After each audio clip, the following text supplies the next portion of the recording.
Well, it's Wednesday, it's Hump Day, and we are from the press box here on the Right Team podcast. I'm David Weaver, and my co-host, as always, is Brother Matt Paul. He is here with us today after a long night, once again, local high school gymnasium here in Marshall, and a big doubleheader going on over there, Matt, at Marshall High School. Big one over here in Hallsville as well last night. A lot of good high school basketball going on in and around Harrison County. We're going to touch up on that here today, and just thank you once again for listening. Yep, for sure. I'll have something a little later to say about the games I saw last night, but yeah, it was a good night.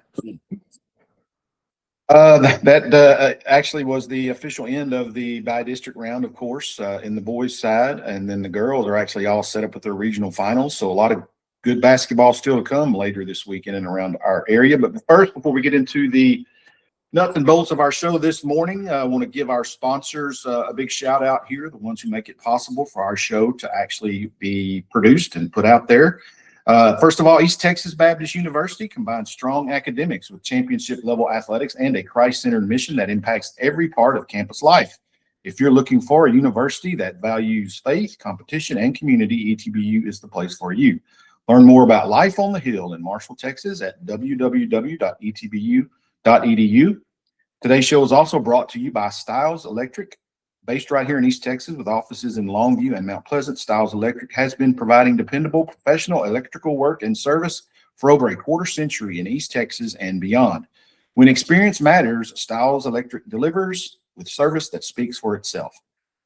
Finally, today's episode also brought to you by Right Team Services. Right Team Services helps schools, small businesses, and nonprofits turn ideas into impact through effective writing, clear messaging, and meaningful connection across your websites and social media platforms.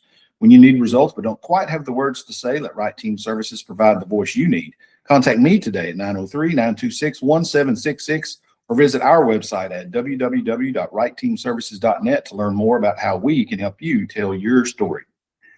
Let's get into this high school roundup here, man. A lot of games going on last night. There were some on Monday, but by and large, Tuesday was the biggest night of action, particularly on the boys' side. Again, I want to remind everyone, all of our scores except one on the girls' side, Matt, has been updated, I believe, on our Facebook page. Yeah. I've got those pinned for you on our Facebook page. So if you haven't seen a score that you're looking for from an area school here in East Texas, go ahead and check out our Facebook page there. Let us know what you think of that. And if you have that score, that it was Canton and Lincoln that I couldn't find on the girls' side. Tough to track that one down, but all others I think I got updated there. Or I would also encourage you to listen to your local radio station or pick up a local newspaper. That's always a good choice for sure. No doubt. Matt, you were actually in the fire, so to speak, once again last night. Of course, attending Marshall's bi-district loss on Monday night, but then you were back to work in Maverick Gym last night. Tell us about the night you had there with a couple of ball games going on the boys' side. So the second game, I'll talk about it first because there wasn't much to talk about. Liberty-Eylau and Dangerfield. Liberty-Eylau, a state-ranked team. They won 96-65. They full court press all game long. They are long, they are tall, they are quick. Very, very elite basketball team. Dangerfield competed hard. Had a couple freshmen out there that really played well. I mean, they're doing their best, but that one was what it was. It's funny, though, because I talked to the officials during that game, and I was like, man, this one's just back and forth. You out of breath yet? And he looked at me, and he's like, we officiate over in DFW. We're good. I just thought that was funny. But the first game of the night was a 2A game between Mount Enterprise and McLeod. And Mount Enterprise ends up winning that game 54-51. Really good game. McLeod has a freshman guard who hit 4 or 5 threes. McLeod has a 7-foot senior named Colton Spence. I might outweigh him. I'm 6'2".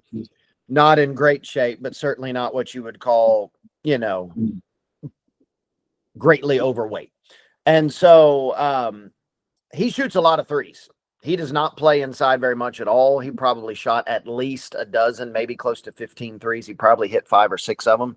Got a pretty good looking jumper.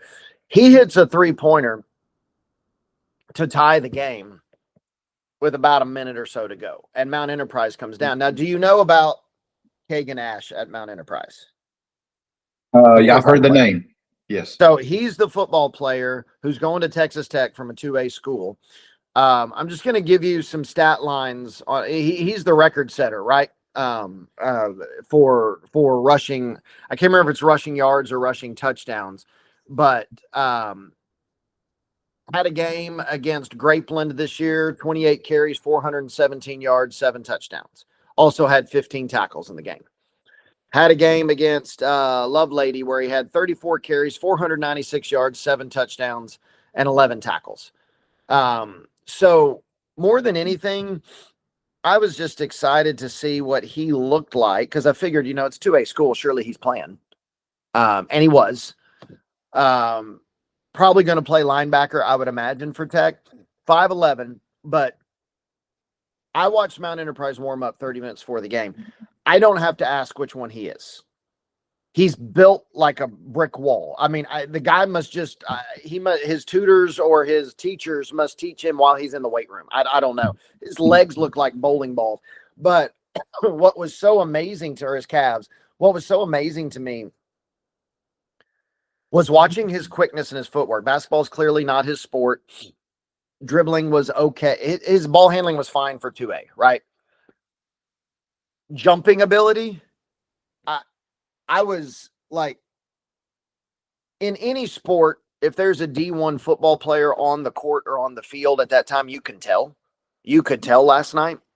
And what was amazing to me was, I'm on PA, and in my mind, he's got it's tied 51-51. Mount Enterprise got the ball.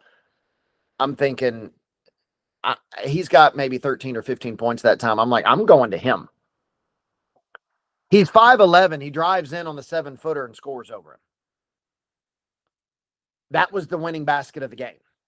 They end up stopping McLeod and then making a free throw. They win 54-51.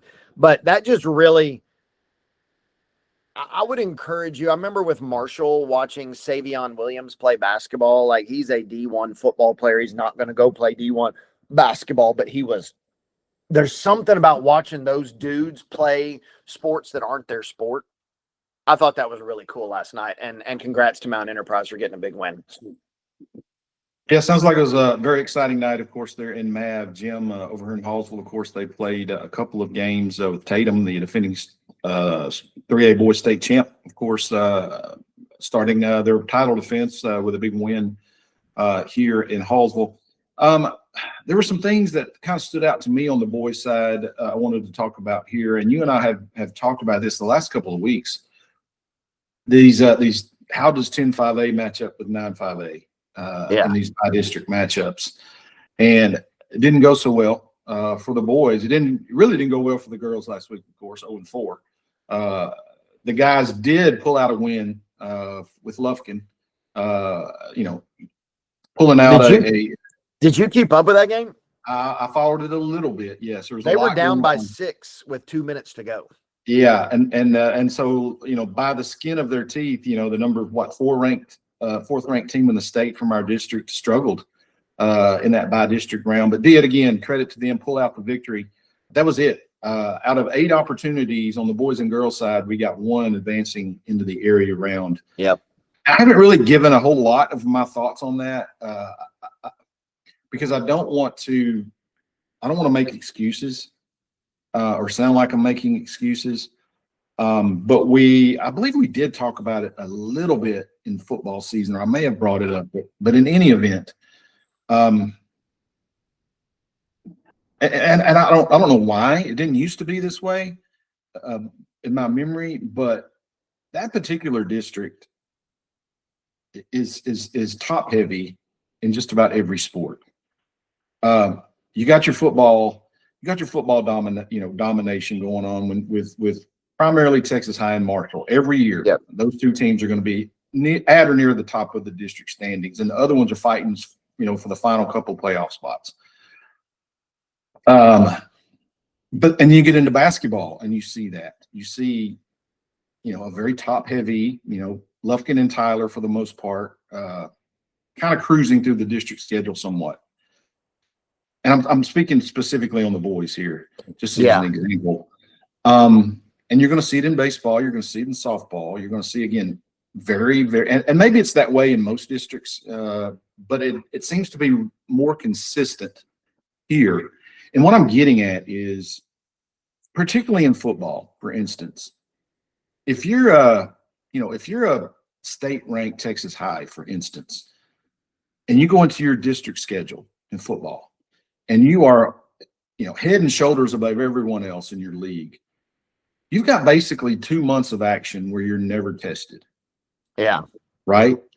And you even made the comment late in the basketball season about how Lufkin was just rolling everyone. I mean, it was a foregone conclusion pretty early that those guys were, the best above the best in the league. And I wonder if you get to this point where all of a sudden you're thrown against a fellow playoff team or a team that, from the big city in the Metroplex, it's kind of a culture shock at that point, because again, you have not been tested enough probably since your non-district schedule prior to Christmas for the most part, a couple months. Yeah. Right? And I do actually think that hurts, particularly football and basketball for sure, when it gets to that point.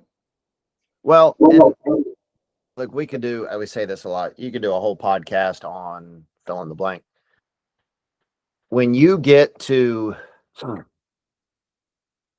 5A and 6A, whatever the sport may be, but actually more specifically in the money sports, right? Your bigger sports. Right. If you're a team that's made a state championship game and you're not in the neck of the woods of one of the major cities in Texas, it's rare. It's really rare. Now you'll see it in the smaller levels. I'm watching Liberty-Eylau last night. David, Liberty-Eylau is a 3A team that starts a 6'7" kid and a 6'4" kid.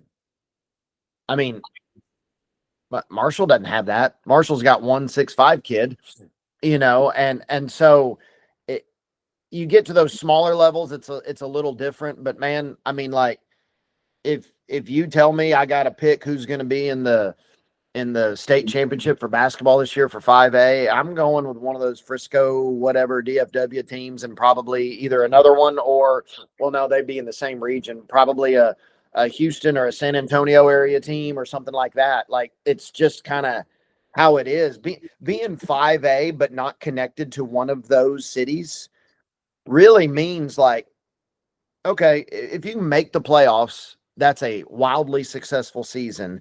And if you win a couple games, that's as far as you could go. That's your state championship. That's just how it is.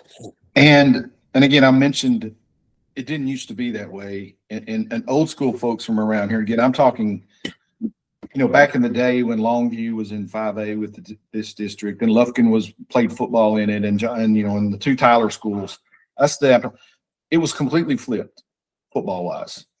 Those DFW teams wanted no part of coming over here and playing East Texas in the first round of the playoffs. The whole state knew it. There was a huge advantage, but population shifts and things of that nature, particularly to the suburbs in Dallas, and you create these new districts, and now you're playing by and large in your by district. You have this ring of places and schools around DFW, and they flipped the script with that. The Lovejoys, the Prospers, we're talking about the suburbs of DFW. Yeah. And we struggle now against those schools. And again, football's a different animal lately because, of course, they've been going south and playing the PNGs and the Montgomerys and the Huntsvilles and places like that. But anyway, it was a struggle again in basketball for our local teams in the 5A district in those upper levels. It was good to see Tyler Legacy get a win last night in 6A. They are advancing to the area round. But by and large, our big schools here in our coverage area that you and I talk about largely have struggled again to get out of the first round. And I think maybe a decade from now, you remember a couple years ago, I'm switching to football here, but when PNG beat South Oak Cliff for the state championship game, really, really good game, kind of a controversial pass interference, no pass interference call. And then, of course, going a couple years before that, the Longview State Championship. I think 10 years from now, those two things are going to be looked at as some of the greatest accomplishments in Texas high school sports, because they are not, neither school is connected to a major city, and they won 5A for PNG and 6A for Longview State Championships. I think you're going to look at that and say, man, that's the kind of thing we may not see for a long, long time. And I don't want anyone listening to think you and I are whining or trying to make excuses here. I think we're just talking about factual evidence. It's reality. Where we are right now. I mean, and these things usually are cyclical. Like I said, 20, 30 years ago, it was flipped. But the way population changes and new districts have formed in these new areas, and you get, particularly some sports that get specialized and centered in certain areas. Prosper is really known for their baseball. Got a really good baseball program all throughout that district. And so, it is cyclical to a degree, but there is no doubt that at least over the last, 10 to 15 years, by and large, the toughest competition that our district teams will see in 5A will be in the by-district round.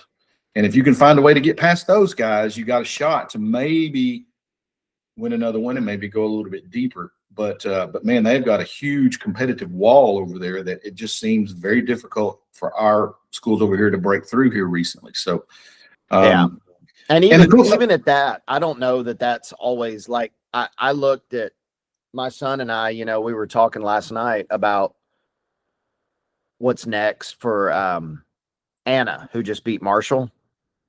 They're playing Frisco Memorial. He said, it's going to be really hard for Anna to get a win. And I just watched Anna dominate. I mean, we did not belong on the court, not because of anything with us, but because of Anna.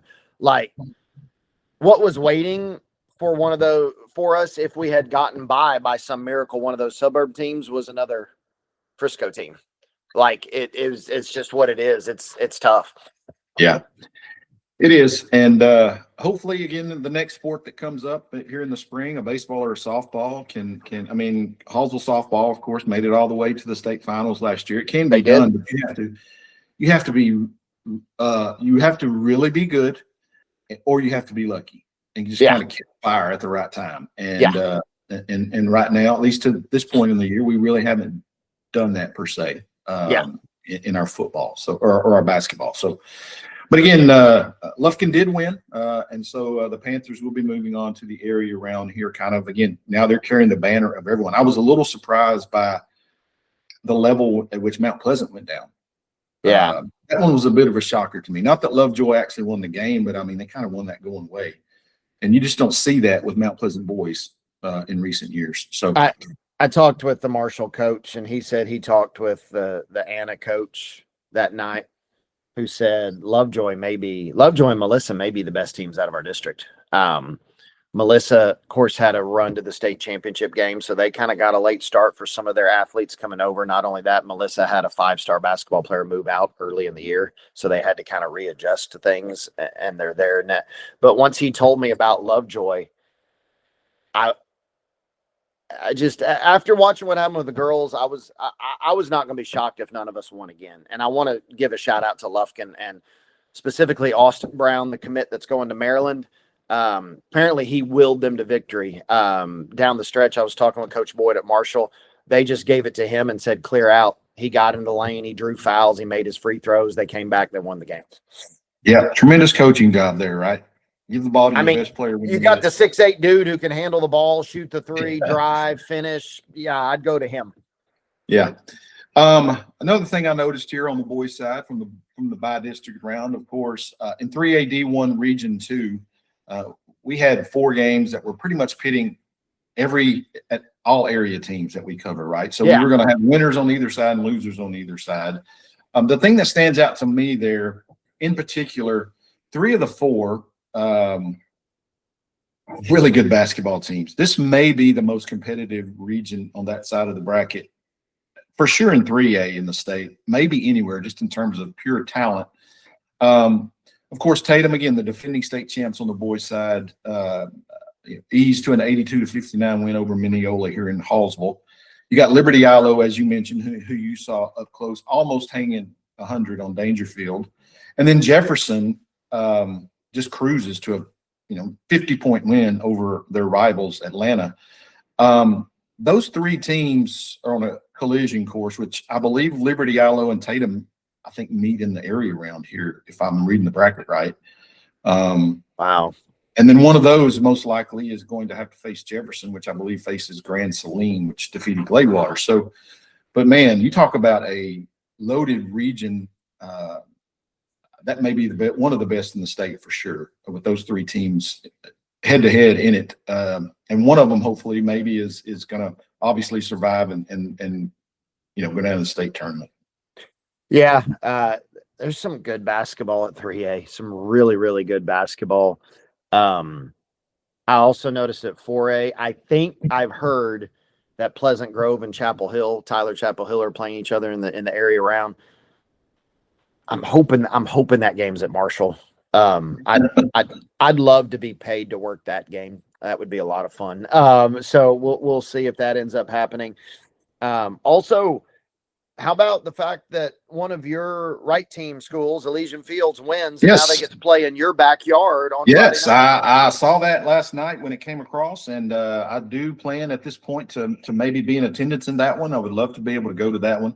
It's a tough challenge for the Jackets, but yeah, they were very impressive last night in a win over Shelbyville.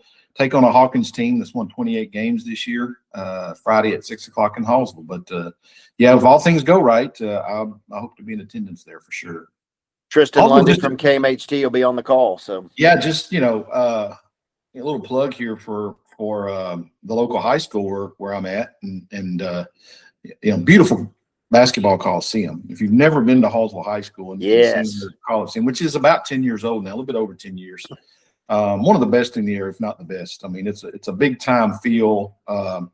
A lot of small D1 colleges don't have a place that's nice. So, and it has become a popular place for neutral sites for playoff games, and not just for basketball but volleyball as well. So, but anyway, EF will be taking on Hawkins there in the area round on Friday night. Yep, going to be a good one. Any other things that you saw that stood out from you in the local bracket there, Matt? I mean, again, most of the scores have been updated, and you can follow your teams there. As soon as the schedule comes out, I will update that with sites and times and things of that nature. Shout out to the Harleton girls. Ran into a buzzsaw with Martins Mill, but it's a program that you just didn't really hear much from a couple years ago. Coach Kerry Strong gets into the regional semis. They were state ranked at one point, probably still state ranked. Won the district in a pretty competitive district with a really good Union Grove team. Martins Mill is who they are, and congrats to them. But I thought that was worth a shout out. I was impressed with the job the Harleton Lady Wildcats did this year. Yes, and again, we talked about, I think, a little bit yesterday. Once you get to this point, particularly you get into the region semifinals for sure, and that's a great basketball season. For anybody. There are a couple of teams in the state that it's state championship or bust, but man, when you can make it into that fourth and third and fourth round of your region, kudos to you, man. Everything is gravy, and Harleton is basking in the gravy this morning for sure, or you should be, despite what happened last night.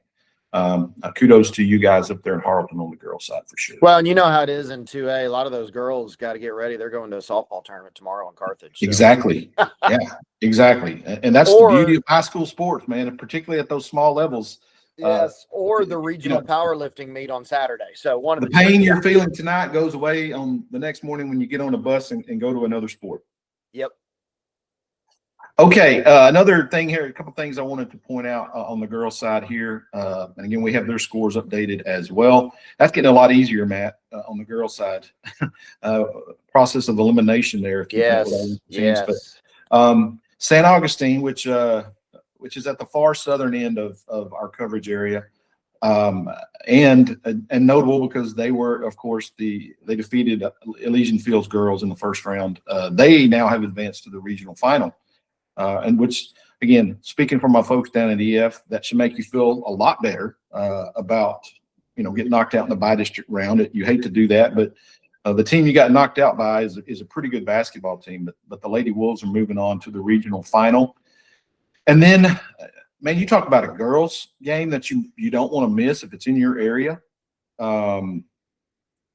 Liberty-Eylau has advanced to the regional final, and they are 32-4. Had to get through overtime last night against a very tough Ponder team. Very emotional win. I don't know if you saw the videos of their coach, but the Lady Leopards dug down deep and won that game 70-59 in overtime.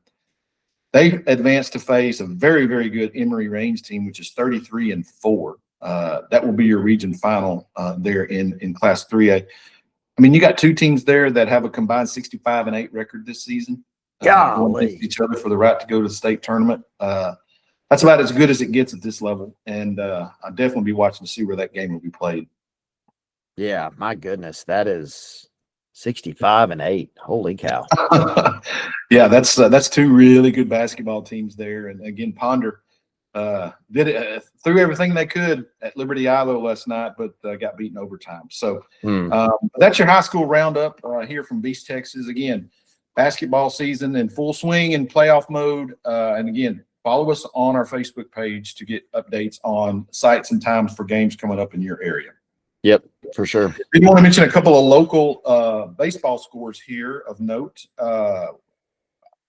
Matt, I saw that the ETBU Tigers were hosting Laterno last night. It brought back a lot of memories of some deep rivalries going on over there when I was at ETBU and Laterno, of course. Good rivalries. Of course, now Laterno has moved on to a different conference, and so these are non-conference games. But they met last night over there at Woods Field at ETBU, and the Tigers rallied from a mid-inning deficit. And when I say rallied, I should say they power rallied to a 16-10 win over the Yellow Jackets. 5 home runs hit last night by the Tigers, including 2 by Rafe Wright. And so the ball was literally flying out of the field over there at ETBU on Tuesday night. But a big win there for Coach Jared Hood and his Tigers after getting swept over the weekend. They improved to 5-4 on the season. Yeah, needed that. Needed a bounce back. That was a rough trip to Belhaven, to Jackson, Mississippi. And you never know when you play. I think ETBU is probably a good bit better than Laterno, but it's one of those rivalry games, you know know all about that. Yes. And so that was a good win for that squad for sure. Yes.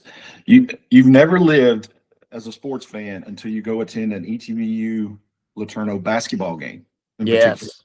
Yes. It's an entertaining, even when one of the teams is bad, just the rivalry part of it between the student sections and things like that. It's a big time feel. And so I definitely have a lot of good memories about that. I did want to mention here as we close out our local section of the podcast this morning, and I know we don't talk about this a whole lot, but technically, I mean, they are in an area that you and I like to say we cover. So I did want to make mention of this because SFA baseball went on the road to Waco last night and faced the Big 12's Baylor Bears. And Baylor scored a run in the bottom of the 8th inning to slip away with a 9-8 victory over the Lumberjacks in baseball. And I wanted to bring that up and mention it because I remember when SFA brought their baseball program back. And if you watch now their home games, you can't really tell it. And I don't want anyone to think that I'm disparaging SFA baseball right now, right? At all, because I have some good friends who have been associated with that program, and I don't mean to do that at all. But my son and I, when he was taking some visits, to determine where he wanted to go play baseball, we got called down to SFA, and they wanted him to come down for a visit, so we went down there, and loved the coach at the time was Johnny Cardenas was the coach at the time, and of course, local guy Bo Martino, who's now in the Angel system as a pitching coach, was their pitching coach at the time, and Bo was recruiting us, and we went down there, And I don't know, this was probably, SFA had probably been in existence, I don't know, 10 years at the time with their baseball program. And we knew nothing about it, but we went down there and they took us on a tour of their facility, and it was literally their city park there right outside Nacogdoches, right there on the loop outside Nacogdoches. Yeah. It was their city recreational park was where SFA was playing. And my son didn't really say anything at the time, but I knew the minute we saw that he was looking to go somewhere else. It was just, that's how important facilities are when it comes to recruiting. Yes. But kudos to SFA now. Again, they're still playing at the same place, I believe, but they have fixed it up to the point where it actually looks like a college baseball field and a stadium. And so they've obviously put some effort and some money into their baseball program. Made a coaching change here a few years ago, and they're now I think they're 11-6 with this game yesterday. Even though it was a loss, I mean, they went on the road and took it to Baylor there and only lost by 1. So I wanted to make a mention of Lumberjack baseball down there, certainly making some moves there at the college level. Yeah, I think that's good to see. You like to see it, especially around here. I always kind of root for SFA and whatever they're playing in. Basketball, I'm hoping they make the tournament, obviously, to see what could happen. But yeah, you do like to see kind of coming from nothing to become something is a good thing. And I have to be careful when I talk about SFA because my daughter is a graduate of SFA, but my wife and I are graduates of Northwestern State, which those two are big time rivals. Yes, in the Southland. So I have to be kind of careful when I talk about SFA because I do have some rivalry blood boiling. Yes, there you do. From my college days. But they're a shout out to the Lumberjacks there. Lumberjack baseball got a good thing going on. Their softball team actually also picked up a win at home last night, 14-6 over UTA. Have not had softball, I don't think, for very long. So that program there is also getting some traction on it. So yeah, cool. Good stuff going on down there in Nacogdoches in the college ranks for sure. And then of course you'd mentioned their success of their basketball program. They're kind of right in the mix, right? Yeah, for sure. Yep, for sure. Speaking of college basketball, let's kind of give a roundup of where we are. And again, Matt's back row bracketology will be updated and presented on tomorrow's show with some of the things that have happened since Monday when we talked about it. A couple things from last night in the top 25, a full slate pretty much in the top 25 last night. There was really no, however, big time upsets you would see that caught your eye. There were a couple that were the bottom end of the rankings. Missouri held home serve and upset number 22 Tennessee last night. A couple weeks ago, Texas goes into Columbia and pulls out a big road win over Missouri, and they've done nothing but defend their home court ever since. Man, I mean, they kind of put them on the edge, I would think, of a bubble team when they lost to Texas, but they've had a couple of really big wins here over the last couple of weeks. And last night as well against a good Tennessee team, which was coming off of a big road win over the weekend at their big rival, Vanderbilt. Yeah, and Missouri getting that win, they were my last team out or first team out. Gotta imagine they're going to reappear in the bracket. They just bounce in and out. So anxious to see how that goes when I get to put that together tonight after all the games. Really last night, massive win for Central Florida on the road against BYU. Not just that they won, but how they won. That's going to go a long way to securing a bid for them. But the story last night was some of the teams that lost. I have St. Louis kind of on that 8 seed, but kind of teetering 8-9. They lost to Dayton. That's not going to earn them any favors. Indiana, I have as a 9. They lost at home to Northwestern, who at the time was 4-13 in the conference. Not the kind of loss you can really afford there.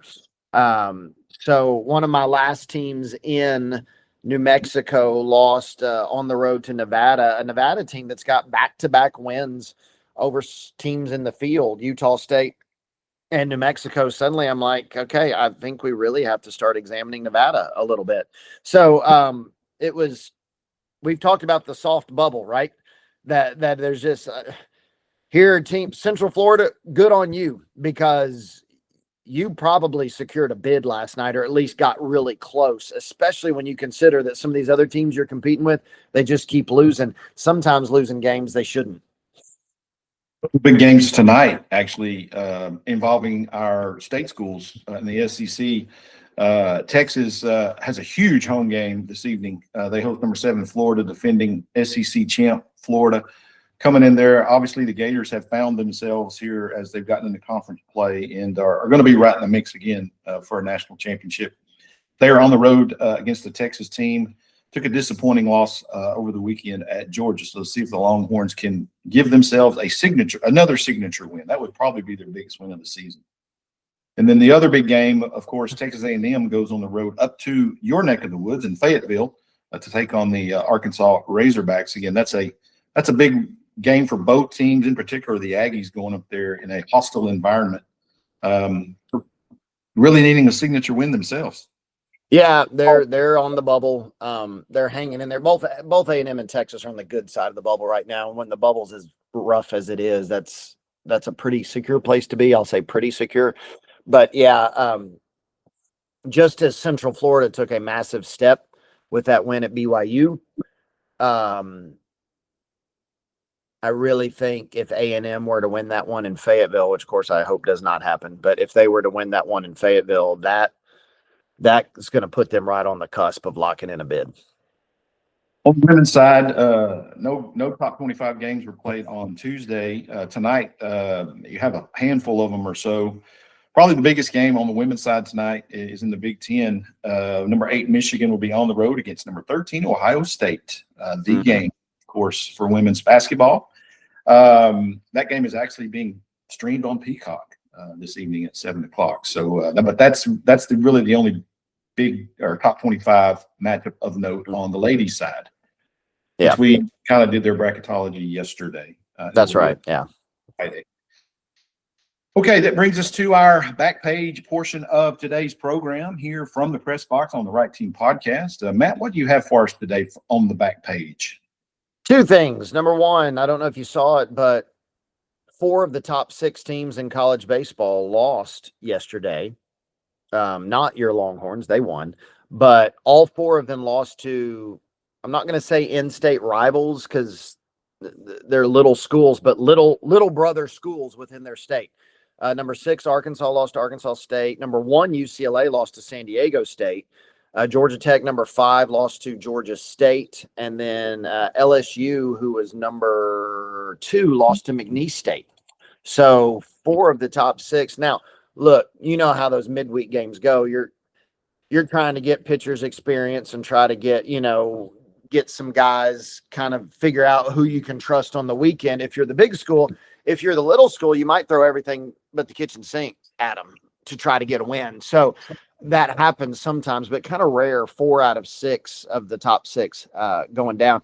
But I thought you would appreciate this. So I did this one for you. Of course, I like to go NBA with the back page. Did you see what happened in LA with the Magic beating the Lakers last night? Did not watch any NBA action last night. Okay, so I didn't watch it, but it was curious. The Magic won 110 to 109. So here's the story. Magic center Wendell Carter Jr. gets a putback with 6.7 seconds left to put them up by 1. Of course, LA calls timeout, right? You advance the ball, all the rest. LeBron James inbounds the ball to Luka Doncic, who caught it on the left wing, pretty deep, but still caught it and was open. And instead, he dribbled, immediately got double teamed, had to pass it back to LeBron, who had a 6'11" guy on him, he had to shoot a fadeaway 3 over that guy, didn't go in, ball game. Just a telling thing. Luka was interviewed afterward, and he said, "I know I was open, but I just thought I was a little bit far. I tried to take one dribble closer. I probably shouldn't have picked up the ball and just tried to attack." Luka Doncic thought he was a little too deep for a 3. I've watched him make 30-footers to win games before. Luka Doncic says, I probably shouldn't have picked up the ball and just attacked. Like, Who is that? Who is the Luka that doesn't take the open? I don't care how deep it was. If he's 5 feet inside the 3-point line, what Luka is not taking that shot? What Luka is saying, yeah, I probably should have attacked. What Luka isn't attack? I don't know. It was just weird to me. LeBron was interviewed afterward and said, I thought he had a good look. It just kind of looked like he lost his balance. Maybe he didn't have a rhythm with the ball or whatever. Kind of allowed Orlando's defense to get back in front of him, and so he gave it off to me. I thought he had a great look. You've talked about before. You don't think it is working or it will work with those two, but to hear Luka Doncic say, "I know I was open, but I thought I was a little too deep." That I can't imagine that would ever cross his mind. That was interesting to me. You know, it's kind of like this. I'm saying this off the top of my head, so I hope I hope I can say it correctly. When you put two bulldogs in the same pen, and they both are used to being the dog. Yeah. One of two things will happen. Either they will turn on each other to try and assume that dominance, or they will defer to the other for the dominance. And it's really hard when you're a bulldog to all of a sudden defer and take away that doggedness, right? That's the thing that I was most concerned about with Luka going to the Lakers, with LeBron still in the building. Nothing against LeBron with that, but as long as he is there, that will be his team. I don't care. You can say he's number 3, whatever, but as long as LeBron James is on your team, he's the face of your franchise. I don't care if he's 50 years old. If he's still putting on a uniform and he's on your bench, he's your guy. That's just, he's a Hall of Famer at this point, for sure. I mean, give him that for sure. And well, not just that, he's either the first or second best player of all time, depending on absolutely. And that's not taking anything away from Luka, right? I mean, he's the next gen guy. Top 5 player in the league, yes. But he fit better as the bulldog in the pen when he was in Dallas, because he was the bulldog in the pen. And situations like last night are a prime example of that. Do you take the shot? Is Luka a little bit, now shrinking away from that spotlight of that shot? I do know prior even to this, there's some unrest in Lakerland. It's a different fan base. It's different expectations. And I'm not so sure Luka wants to be in that kind of spotlight. In where all of that pressure, right? Yeah. There. And I mean, the dream of him actually coming back to Dallas is fading for me. I know there are some hardline Mav fans that every time there's a glitch in LA, they're like, "Come back home, brother. Come back home." And I just don't really see that happening. Yeah. So yeah, it's really weird to me I'm looking at the standings right now. LA's 6th, and they're fine. They're 34-23. They're going to make the playoffs. Would I favor them over the Nuggets with Jokic, or the Spurs or the Thunder to come out of the West? No. I mean, if you were to tell me Luka and LeBron pulled it out, would I be shocked? No, but still, I don't. The West is loaded. I didn't even mention Houston with KD. I didn't even mention Minnesota with Anthony Edwards, that we talked about yesterday. So, it's just it's weird. Like the LeBron's about done. I don't know what's going to happen with Luka there. It's starting to look to me like, and this is going to look, there's a lot of ifs with this. Okay. So don't hear me just saying this is how it is. There's a lot of ifs with this, but it's starting to look to me like if you were to come to me and say, do you see a world where Dallas actually ended up winning that trade because of everything, the way everything shook out? I might say, I could see it being a possibility, which is insane because it's still the worst trade in professional sports history in my mind. But I look at the fact that Dallas is going to get a lottery pick in a loaded draft class this year. Cooper Flagg, I think it's time to admit, is as advertised. He is as advertised. Now, there's some other little things, nuances, what's Kyrie, what's going to happen there, what's going to happen with Derek Lively and the development and blah, blah, blah. But I don't know. It's just funny to me. I just thought, hearing Luka say, I thought I was a little too deep. Just seemed ridiculous to me. I've watched that dude pull up from 30 feet and hit a game winner. Yeah. He shoots, he shoots 3/4 court shots in warmups. Right. Yeah. He's ready for that shot. Yeah. That is kind of eye-opening when that kind of stuff happens. And, it's the Lakers, and, it's going to be interesting to see how all of that meshes together. For sure. I think he's going to be okay, but, and honestly, he'll be a lot better once LeBron leaves. And I don't think there's any friction between them necessarily. I just think you can't have those two alpha dogs on the court and expect one of them to defer because that's not who they are. That's not their game. And I wouldn't expect LeBron to do that. They haven't figured out how to make that work, and I don't know that there is a way to figure there out isn't how to make until that work. LeBron decides to hang him up or go somewhere else. Then it can be Luka's team. But until then, LeBron can say it all day long. It's not Luka's team. Yeah, it's not going to be. So, and Luka's not used to that. It's kind of to a lesser extent because this worked to get them a title, obviously. But even then, they still lost the second run at it against Toronto. When Durant went to Golden State, that was Steph Curry's team. It's always going to be Steph Curry's team. I don't care if Kevin Durant won MVP. I don't care if Kevin Durant averaged 40 points a game. That was Steph Curry's team.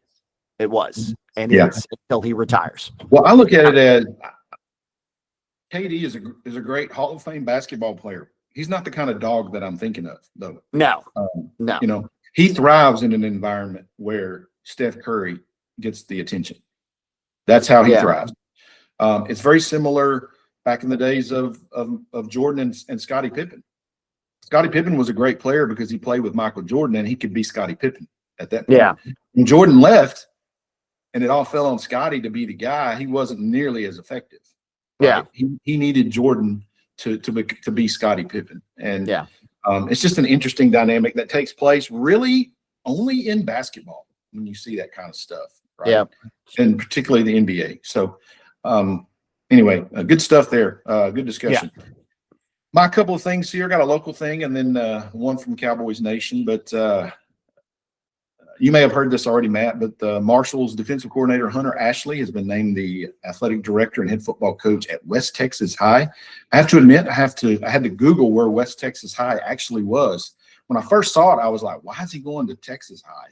But it's West Texas High, which is actually in Stinnett, Texas, which is in the far north Texas Panhandle.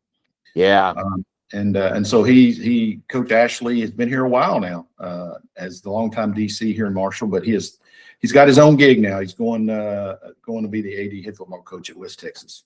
This was coming. I've interviewed him so much. He's been on my coaches shows a lot. The guy talks like a head coach. He carries himself like a head coach. My wife and I are close with him and his wife and his family. They will be missed. He was nominated a couple years ago by Dave Campbell's for defensive coordinator of the year in the state of Texas. It's a big loss. Not a shocker because, as I said, I mean, he's young. He's I think in his early 30s, maybe. He was going to be a head coach one day. You're just biding time every year you get to keep him. But it'd be a big loss for the Mavs, no question about it. Congrats to him, though. And then finally, here on my back page, I'm going to ask a question here. Do you ever pay a kicker $10 million a year? Would you ever do that? Ooh, I almost picked this for my back page, but I figured there was a chance you were going to do it. Well, do you ever pay a kicker $10 million a year? I think we're about to find out because the big scuttlebutt coming out of Indianapolis, which of course is my backdrop today from the press box, Lucas Oil Stadium, where the NBA or the NFL Combine rather is being played out this week. And the big news coming out of Cowboys Nation camp yesterday was an offer was on the table to make Brandon Aubrey the highest paid kicker in the NFL at $7.5 million a year. It got shoved back across the table to the Cowboys and said, that's not enough. We want $10 million a year, which would be about the speed of the Cowboys to take a offer a league leading salary to a position player, aka what they did with Dak Prescott, and then ultimately end up paying him even way more than market value at $60 million a year when he could have got away probably with $5 million less. But it's going to be very interesting to see how they navigate this with their look. Brandon Aubrey may be the biggest weapon as a kicker in football right now. There's no question about that. However, he's a kicker. Every kicker nowadays can kick a 50-yard field goal. Is he as big a weapon for an offense that's supposed to be as high and explosive as yours is? I don't know that he's $10 million worth it, which is right now only $3 million a year over market value for kickers. Yeah. And he has Dak's agent, by the way. So, yeah, for me, I look at that and gosh, I'm going to tell you why I think he's got some bargaining power is because for years, maybe not so much last year, but for years, the Cowboys, he was their offense. In fact, there were moments this year. He's single, like you and I were joking, but not really, that 3 weeks into the season, he was a top 5 candidate for MVP. Like it was, they were almost too dependent upon him. And so I don't know. I think, and kudos to him, I think he's probably trying to take advantage of that, you know what, y'all have relied on me for a lot of your offense. And that is the absolute truth. And so, I don't know. I don't know that he's worth it, but I would agree with you there. But at the same time, like, man, that dude has been integral to whatever offensive success you've had lately. It's a tough one. That's really tough. In the real world, most salary negotiations, if I walk into a boss and I say I need a raise, he said, okay, what do you want? I'm going to give him an inflated number to start with, fully realizing and knowing that we're probably going to meet somewhere in the middle. Right. And I have to think that's kind of what Aubrey's, hey, you won't get it unless you go ask for it. Here's what we want. Sure. Yeah. The Cowboys come back and say, okay, instead of 7.5, we'll give you 8.5, which is an extra $1 million in your pocket. And right. In the real world, you kind of expect to meet in the middle, but we're not in the real world in the NFL. And you are a kicker, and they literally picked you up off the street when they found you. So it's kind of a dangerous ground to walk on both sides. But I'm not going to allow a kicker to hold me hostage. I'm not going to do that. I don't care who you are. Right. And I'm as big a Brandon Aubrey fan as anyone. But I'm not paying you $10 million. I may come up a little bit and give you 8.5, but we're not going double digits on that. Well, and this is where I would come from if I'm Aubrey, and I get it, because would you hesitate to say he's the best kicker in the NFL? Oh, no, there's no question he is. And so that's it. Like, look, I'm the best at my position. Why wouldn't you leverage that right now? You don't know how long that's going to last. Yeah, you ask for it with the information that, yes, we are willing to come down and meet you halfway, but we're not signing for 7.5, which would make him the highest paid kicker based on the market right now. Yeah. The problem with the Cowboys is, specifically with the Dak deal, they could have made him the highest paid quarterback at, I believe, 55, 56 million a year. His camp came in and said, we want 60. Dallas eventually said, okay, we'll give you 60. We just want to get you signed. It's a little bit different when you're talking to your franchise quarterback than it is your kicker. Yep. I get that. But the fact that he's represented by the same guy, Todd France, this is the playbook that they've used, and he's going to say, hey, we'll see what we can get. How bad do you want us? So I definitely want Brandon Aubrey on this team next year, but you've also – you got George Pickens sitting back there, and the possibility of a potential holdout, and there's only so much money to go around. You have as many holes as they have. That's right. That's right. I want them to spend big in free agency, man. That's the main thing. It's about keeping the powder dry and going into free agency, and don't want to spend it all here at the front part of it. No. Okay, this date in sports history as we get ready to close out today's episode. Back in 1933, a big day for the NFL when an NFL rule change introduced the addition of the hash marks on the field for ball marking. Also, this was the date on which the goalposts were moved from the back end zone line to the actual goal line and stayed that way for 40 years until 1974 when they were moved back to where they are now on the back line. I remember talking to Marshall, legend Hall of Famer Y.A. Tittle. There's an iconic photograph out there of Y.A. In a game where he's on his knees and he's bloodied and he's sitting there. I asked him what the gist of that was, and he actually told me at the time, he said, I have a hard time remembering that because I had a concussion. He said, but the guy who took the photo and everyone told me was I hit the goalpost. Yeah. And he said, never saw it. And he said, I hit it several times back during that era because it was really hard to miss it if you were running over the middle of the field. You had these giant posts sitting there. And, thankfully we've moved that back, but it stayed there for, 40 years. Wild. How the NFL does things now. So I think we're going to have the tush push for 40 years before it's repealed. Oh, gosh.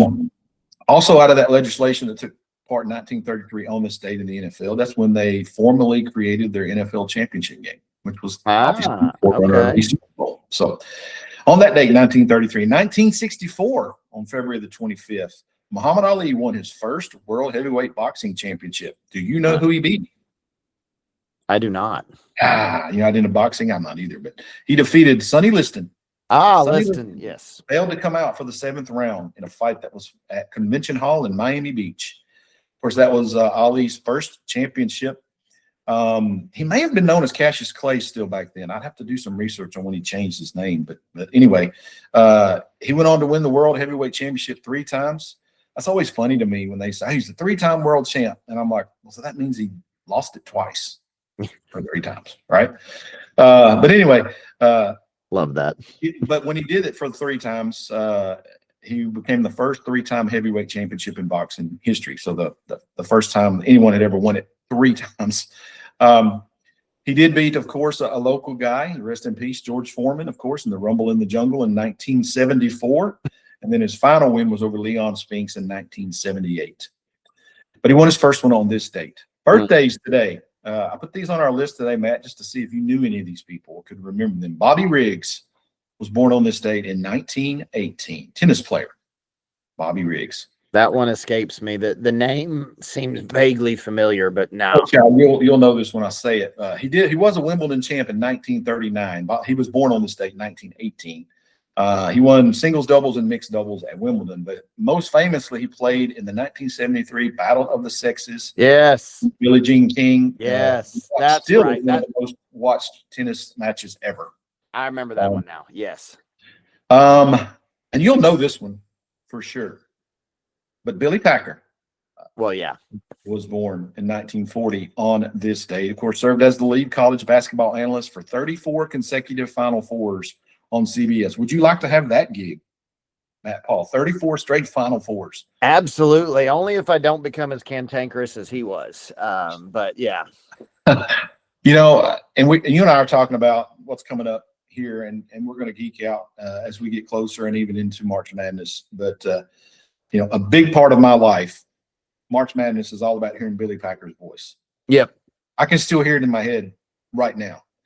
And as he got older, yes, he did get a little bit more onerous and cantankerous on the mic, as you say, for sure.